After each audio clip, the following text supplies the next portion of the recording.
Morning, fam. My goodness. It is bare ass cold out there. And I will not go bare ass. I might lose something. Lower than -5 with the wind chill. Ironically, I don't have any of my temp telling gear on me for winds, the anemometer and the rest of those gauges. I am going to go check the ice levels on Strawberry. There's folks on it already fishing. So that tells me it's thick enough to support them. I didn't see anybody flailing. Apparently also -5 or so is what I calculated at last, and winds picked up since then, so it's probably -10 or 20. Makes my face crease. Look at this stuff. It's creasing into my face here. Last night with the pellet stove on, we were in the single digits and lower outside based on the temperature gauges for the cabin. But we at the height of the thermometer, we're about 50s, floor height closer to 40s or 30s. But for an uninsulated floor that's on stilts, it's not bad. It's not bad. It's not great. It's not super efficient in the winter, but it works out well in the summer when it's 150 degrees relative. Desert living. Too high or too low, I go to extremes. But I was able to get the generator running. The propane gelled up on me. There's first time that's happened. So I got to experience that. Had the backdraft. It's been an adventure. Wanted to celebrate this workhorse. This is the DeWalt battery box. You can put out 1,000 watts, but not for very long. This, I think, when I got it, it cost like $300. And one of the unique things about it is that it's lead acid, so it can sit up here in negative whatever and do just fine. And just like the truck that I started up to run so that everything could get lubed and goobed. The truck was out in wind chill below, it had to be below 10, probably below 15 Fahrenheit. And she started right up. 20-year-old truck, and the battery's at least 2 or 3 years old. Makes me feel for the truck cabin guy. He happened to run his old diesel all night long, just to keep it going. Never ever understood the draw of diesel. Maybe it's where you get it. Maybe it's what the local market has. I don't know. But 2003 Chevy pickup started right up. It's got the auto 4-wheel drive selector, which I needed to get up the switchback last night, and I clicked it on when I was driving through the snow to get the snow thrower. I tried to use it as a tuk-tuk this summer. That didn't work very well. Might have worked if all the tires on the wagon weren't flat, but just tinkering around. It's basically a mini tractor, and that snow thrower it's still plugging along. It still throws snow, and the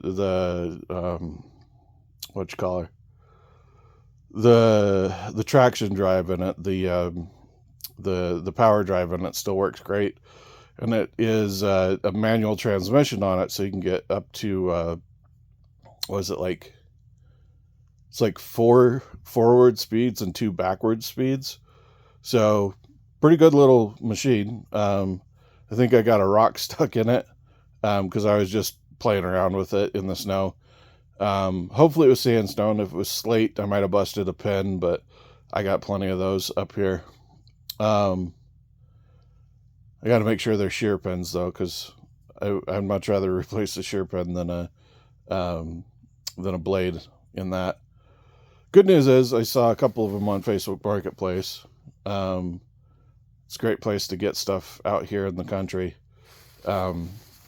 it usually has some life left in it, and somebody's just done tinkering with it. They don't want another project, or their wife's making them get rid of it.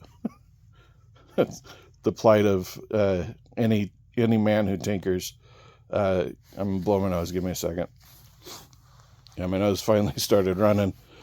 And I found that anything below negative 15 or so, your nose hairs start to freeze, even with the full beard on, because there's nothing in there. And I hope I don't get to the point where I got so much hair coming out of my nose that it doesn't freeze. Yeah. Man concerns, right? Like, I heard one guy talking about it's coming out of his ears now. I got all I need right here. Plenty to go around. Yeah, so I'm gonna button up the cabin for the foreseeable. Got water disconnected and winterized.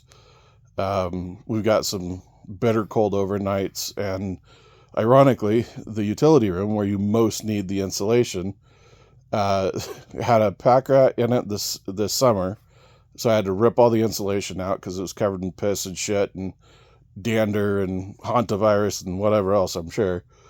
And it was good thick insulation. It was like I think it was 3 or 4 inch foam on the roof where the bugger was at. But the floor is raw floor. It's a dirt floor on it. So, long list of many things. Getting the batteries up off the ground. We got the new LifePo, the lithium iron phosphate, 51 volt batteries. I forget what capacity they are, but got them running. The light behind me, there it is. You can't really tell it's on. There you go. That's the 12 volt system. So off the 51 volt system, it's gonna last forever. Even if it was a low capacity battery, and it's not. I think I'd have to look at it. But I had so much to do getting the systems put back together. Like this DeWalt, it'll put out 1,000 watts, but only for like 3 minutes. I found out. Got excellent jumping power. Thing's heavy as fuck, dude. I mean, if you've ever lifted a full-size truck battery or a semi battery, like this is a heavy piece of machinery. But again, I can leave it out in the cold and not worry about it. I can leave it in the heat and not worry about it because it's that lead acid. It takes a full 8 hours at 25 watts to charge. So it's an overnight charge, recharge kind of situation. But if I got to run the generator to run the stove, and I've got all that power potential just essentially being wasted otherwise because the stove is really high efficiency, perfect time to recharge a jump box, battery bank, that kind of thing. So yeah, I've pieced it together enough up here that I can pretty much turnkey the next time I come up. I've got a vacuum up here now so that I can get rid of, to be clear, I've got like a house vacuum up here. Shout out to my friend Elif, who runs Cave Cafe. I've basically been doing her upcycling runs for her, so because I got the truck, so if she needs stuff hauled to the dump, so to speak, I pick that stuff up, pick through it, destroy whatever I need to, and I can waste process out here with no problems. I don't have any air restrictions or anything else, and usually once I burn through it, I can harvest the metal out of it. Then I'm going to be putting a forge together and get some like practice spear tips or something. I know I have friends that forge, and I know I have silversmiths and stuff like that. But if I can get, a propane forge going out here, I can upcycle the metal, the miscellaneous metal, and use the plastics for for gasification fuel, part of the Eightfold Power Project. So the shorts seem to be doing pretty good, but it does seem like some of you are watching these longer form ones, which is great. And it'll be even greater once I figure out a new phone situation, or go crazy and get one of them GoPros. It just, yeah, brain fart. It's too cold to make campfire coffee outside. I'd be waiting at least an hour, even with the camp stove on full blast. And I don't want to do a propane hookup and the rest of that just for coffee. It doesn't make any sense. So I'm going to hit the big G spot there in Fruitland and get me some morning coffee there. Get on the road. I wanted to wait till the sun was up, which it is now. I was up, 3 hours ago? 2 hours ago. 3 hours ago. See what I mean? I need some coffee. But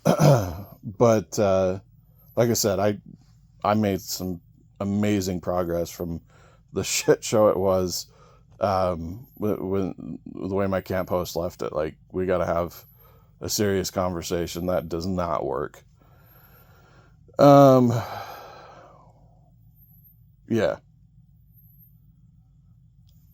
I think I've run out of brain speed. Give me a sec. I'm going to pause it so you don't have to just watch me hum and haw. Give me a minute. I'll be back on. Yeah, didn't really think anything groundbreaking. Got the one last thing I'm thinking of while I'm looking at it here. Get out of my comfy chair. There we go. Whoops. These little mouse deterrents.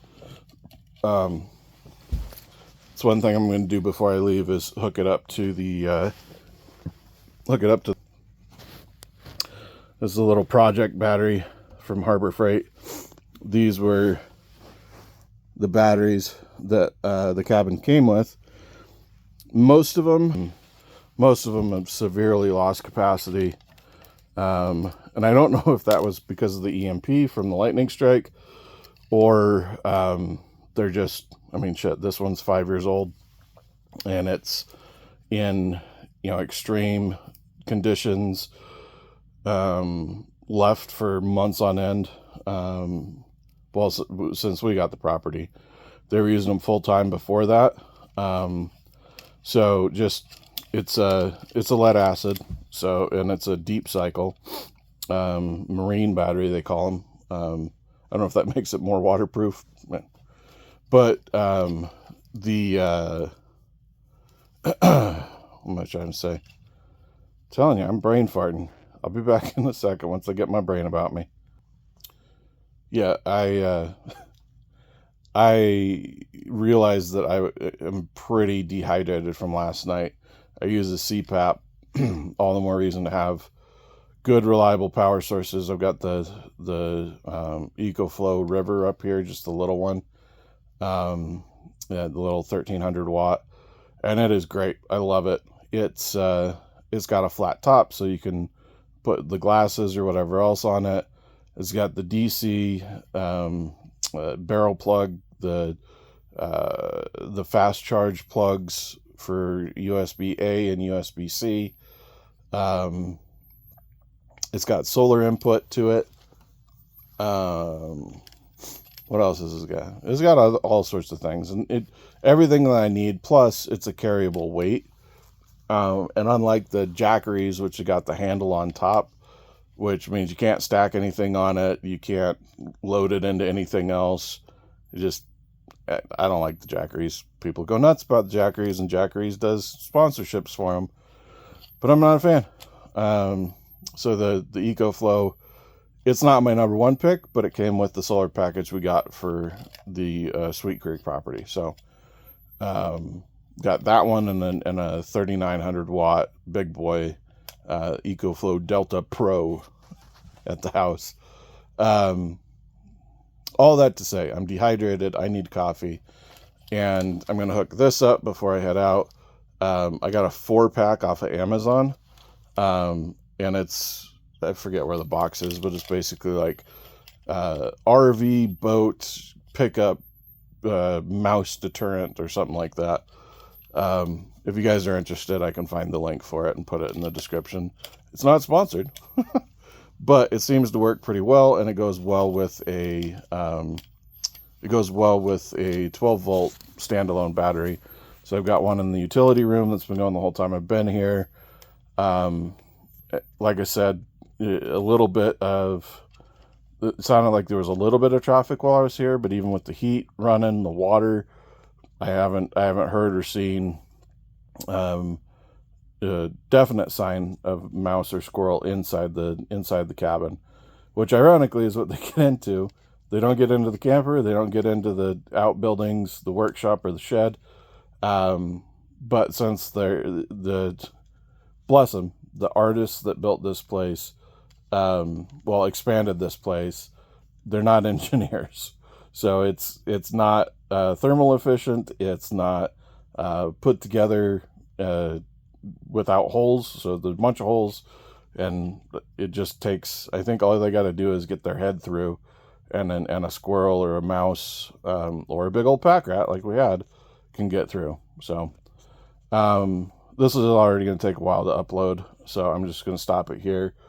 I may do a recap back in Salt Lake when I got my wits about me, maybe some rest. The animals and the wife animal have been rooting for my swift return, so should be able to get there before noon today without any problems, because I took all the time yesterday to make sure everything was buttoned up. So peace, love, and dopamine, y'all. Thanks for tuning in. Please, any comments, questions, anything like that. I'm not really concerned about likes or subscribes. It's a compliment. I really love that. The content is inspiring enough that people are liking and subscribing. I picked up, I think, like 3 subscribers, up to like 17 now. I'm better watch out, Bush Radical. I'm going to catch up. But I just want to know that the content is engaging and worthwhile. I'm not on here to promote myself. I would love more people to come out to the ranch. And obviously I'm biased. I love it out here. But I also want to show the knowledge that I've accumulated because I have these properties, and because people ask me for help with stuff, and I go and I study it, and then I basically report back. I've been doing that for 2 decades now in various things, shamanism and off-gridding and homesteading, and now the sun's coming up, and you see it peeking up over there, brightening my face up, and pretty soon it'll be blinding me through that window. There we go. It's working on it, see? Ooh. But yeah, I want you guys, or I want to know that you guys are getting value out of this content.